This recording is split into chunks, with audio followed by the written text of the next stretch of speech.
Hi everyone, it's Mrs. McGrath. I just wanted to share with you how to find bonus activities on Zearn, and I also want to share with you a fun game on Greg Tang Math. So let me go ahead and give you a quick little tour of Zearn. This is your main screen when you log in. You may have some other boxes that show up here. I cleaned my screen up by just clicking the little X that was in the corner. This one will not go away because that's what I need to do next.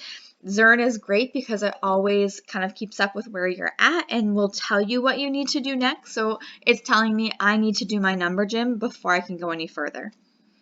I want to click down here on my stuff, and here's where you can see all of the lessons that you've already done or that are coming up. So these ones colored in are the lessons that I've already done. I can click on any of them and go back in and practice more problems, and I can also do bonus activities in there. So I'm going to go ahead and click on lesson 3. If I wanted to, I could rewatch that math chat, that mini lesson with the guy giving us kind of a, teaching us how to partition fractions. I could go in and do the Tower of Power where I practice that skill. And I have not done the bonus, so I could go in and do the bonus here as well. You can click on any of these if you'd like. Next up is my lesson 5.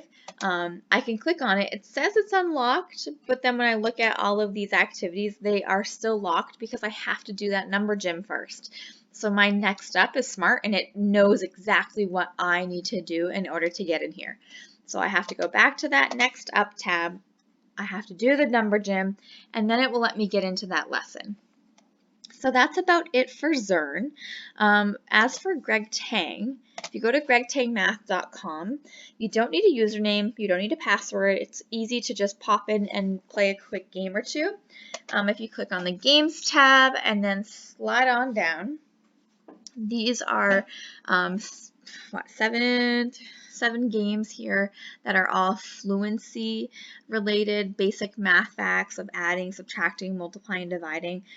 Down here are some other games, like this one is with fractions called Satisfraction, and that's the game I want to show you today.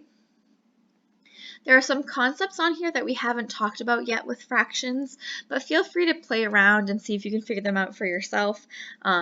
Fractions are really fun. I encourage you to play around with some of these. We do know how to identify fractions, so that's the game mode that we're going to play for today. I'm going to go to Identify, and we're going to keep it at Easy. We have to find 3 cards out of the 9 that have the same meaning. So I have to match a picture, words, and a fraction, numeric fraction, that all represent the same thing. So let's look at this first picture here. I have 1 shaded out of 5, so that's 1/5. Well, there's 1/5. There's my number. I have 1/8, 1/3, and 1/6. So there's no match there. So that one is not the correct one. So let's look at this picture. Here I have 1 out of 8 shaded. I look at the numbers. I don't have 1/8 written in numeric form, so that can't be it. This fraction here, I have 1 out of 6. Here is 1 out of 6, 1/6, and here it is in word form. The pictures will change once you get 3 of them that match up, and then this will happen 3 times. So here I have 1 piece out of 5. I don't have a fraction that matches, so it can't be it. Here I have 1/4. Oop, I don't have a fraction there either. That can't be it. Here I have 1 piece out of 8. This is the same, and this is the same. All right, here I have 1/3.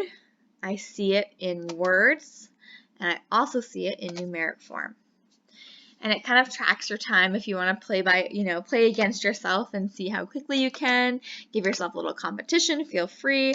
But no one's tracking your time. I'm not, sneaking in here looking at your time.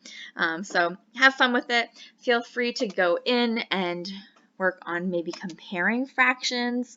So you can look at which one of these is the smallest. Oh boy, if I have 8 out of 10 pieces or 8 out of 8, I know that's 1 whole. 8/7, that's more than 1 whole. We haven't talked about that yet. So the smallest fraction would be this one. So these are different games that you can play in Greg Tang. I hope you can check them out very soon.